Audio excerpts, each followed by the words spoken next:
Welcome to a sports betting podcast from pregame.com for the week of September 23rd, 2009. I'm your host, RJ Bell, and I'm joined by Vegas Runner, a genuine professional bettor here in Las Vegas, Marco D'Angelo, 30 years in the business.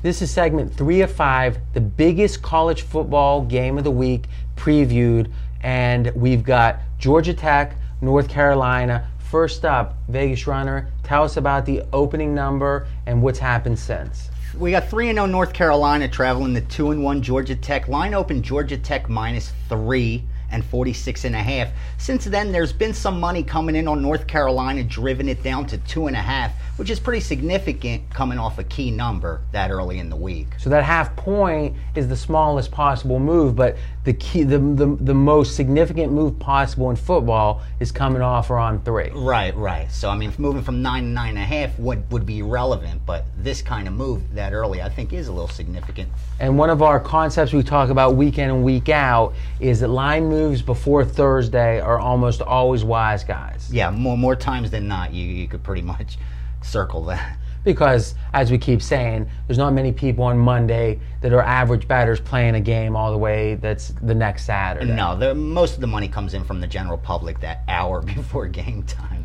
Marco. Actually, with what you're saying there, RJ, about the wise guys early, I agree with you 100%. There's an interesting blog on our site this week. One of our cappers, Stan Sharp, wrote, and he tells about that a lot of times in some of the games. Well, Stan didn't write. Stan doesn't. We can't get him to write. Well, he talks and someone writes it down. Yeah, we got our little court stenographer doing it for him. But what he talked about is a lot in VR. This is your expertise. That a lot of times those early moves are really positioning for buybacks later in the week, where they're getting ahead of the public, especially around a key number. Yeah, that happens a lot. And that's always the question: is this a legitimate move, or is it something that's a positioning to buy back? Usually, the positioning happens around public teams. So in this case, my gut feeling is that the wise guys didn't expect North Carolina or Georgia Tech to get a ton of money, but who knows? Again, we can't tell 100%. Right. And by the way, you can see that blog at pregameblogs.com. All right, here's my question, Marco. This is a betting podcast. For the bettor handicapping this game, what is the one key factor they better consider? It comes down to one thing. It's the North Carolina defense versus the Georgia Tech offense. And what I really like about this particular game, and this is going to be something that you can carry on all year and looking at it. Last week, I went against Georgia Tech, and there's a strong reason for it. Georgia Tech has an offense that the ACC is not used to. They're running the triple option attack. Last year, Georgia Tech had great success because teams weren't prepared for it. It's the first time you see it. You can look at it on film. All right, so let me jump in because I got some stats here, amazingly. Is last year against North Carolina, Georgia Tech, they lost the game, North Carolina won 28-7, but amazingly, Georgia Tech had 326 rushing yards. Now, on the season, they're averaging 243. So clearly, this Georgia Tech team is running very well. They're running very well, but teams, now that they've already seen this option last year, they're better prepared for it. And you saw that Thursday night, the way Miami shut the team down and dominated that game on Thursday night against Miami. Now, there's two things come to mind there. How good Miami potentially is, or a combination, or the second factor could be part of the combination, which is second time around this team's almost like the Wildcat in the NFL. Absolutely. And another team in college football that this applies to is Navy.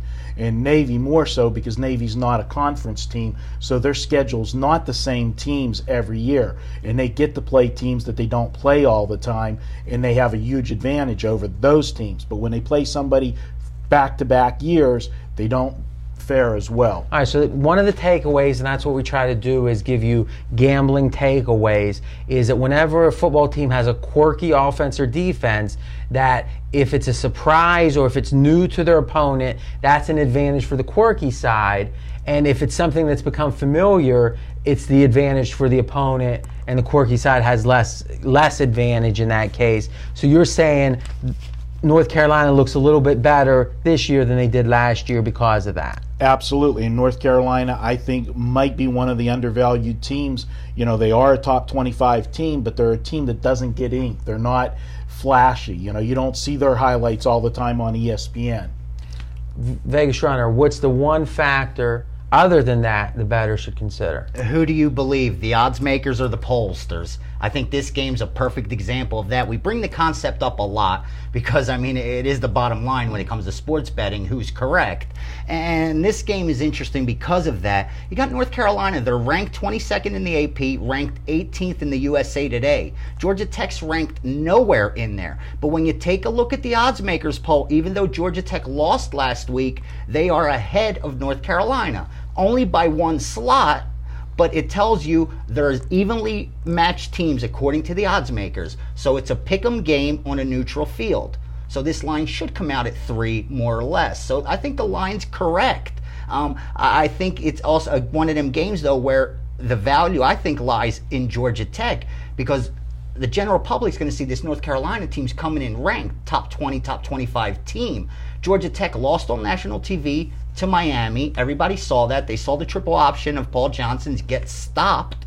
And North Carolina, you look at their defensive rankings, they're in top 10 in every category, against the run, points allowed, against the pass. So, you know, I think the value does lie with the home team here in Georgia Tech, because the odds makers telling us these two teams are equal, unlike the pollsters are telling us Georgia Tech is way below North Carolina. This is a game to me that, like last week with Nebraska and Virginia Tech, Nebraska was impressive, but they hadn't played anybody yet. And this was their statement game last week. I think North Carolina's been impressive, but they really haven't beaten anybody yet. This is the week where they make their statement. Now, Marco, you made the point about the early moves may be something where they're positioning to buy back later. Thinking about what Vegas Runner said, maybe that is what's going on here. Georgia Tech, the home team, should be about 3 if the teams are even, but North Carolina, like you said, is higher ranked, and thus the fact that the wise guys were able to take the 3 with a higher ranked team, figuring the public might come in on North Carolina later, and maybe they lay 1.5 the wise guys later. So that's an interesting point. Now, getting into the stats a little bit more, it really is strength against strength. We talked about how good Georgia Tech is running. North Carolina has a great rush D this year, only gave up 55 yards last week and only 1.8 yards per carry. So it's just really strength against strength. Yeah. And the question is, clearly, is one, and I think Marco made the point, is Georgia Tech just got embarrassed on national TV, and that's what the bettors remember is what they see.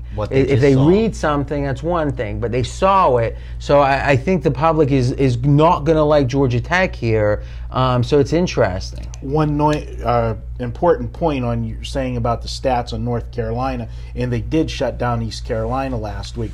Note, though, that North Carolina had an early lead in that game. They jumped up 2 touchdowns right away, and East Carolina had to abandon the running game and go more to a passing game, and that'll, make misleading stats on the rushing defense. Yeah, but really, with raw yards, I agree. But yards per carry, it actually would be a detriment to the North Carolina defense, because the draws and stuff that end up getting 5 yards can skew those numbers when you're in a prevent type defense. But that's what's good, having a handicapper that's actually looking at the box scores. All right, this is good stuff. Okay, next up is going to be segment 4 of 5, and we're going to be talking about the biggest NFL game of the week. And remember, you can actually watch every video we do at pregame.tv, or if you want to listen, go to iTunes and search for pregame.com.